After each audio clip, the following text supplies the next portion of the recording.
এই মন মরা হয়ে বসি কেন তুই? আর ভাল লাগছে না বন্ধু। কিরে তোর মন টন খারাপ কেন? তুই তো আমার বন্ধু, সবকিছু খুলেই বল আমার কাছে কি হয়েছে, আমি ওই সমাধান যদি করতে পারি দেখা যাক। কি আর বলবো বন্ধু বল, একটা মেয়েকে খুব ভালোবাসতাম, মেয়েটাকে পটাইতেই পারছি রে বন্ধু, প্রায় 3 মাস ধরে ওর পেছনে ঘুরছি। কষ্টের কথা। আমার কাছে একটা বৃক্ষ বাবার খোঁজ আছে, সেই বাবা সব পারে, করে দেবে কাজ, মানে লেটই হবে না কাজ করতে। তুই যে কাজে বলবি সেই কাজে করে দেবে, তোর কান্দার কোনো দরকার নেই, আমি দেখছি। তুই ওঠ আমার পেছনে ওঠ।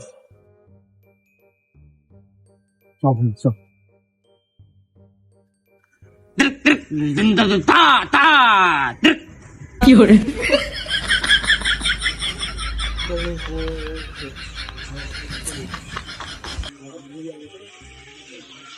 আসে রে বাবা, তাদের নাম বাবা থাকে না বেশি। এসে বাবা, এসে বাবা, হ্যাঁ, দাদা বাবা, বাবা আশীর্বাদ বাবা।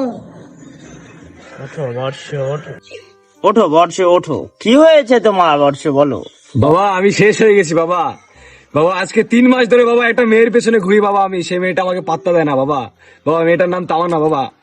বাবা আমি নিঃস্ব হয়ে গেছি বাবা।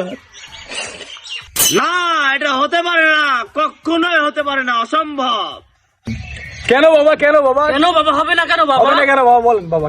না, হতে পারে না, ওই মাল আমার। এই, তোকে ভস্ম করে দেব, যা যা যা,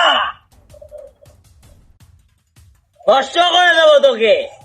আমার মালের ওপর নজর, ভস্ম করে দেবো শালাদের। যা যা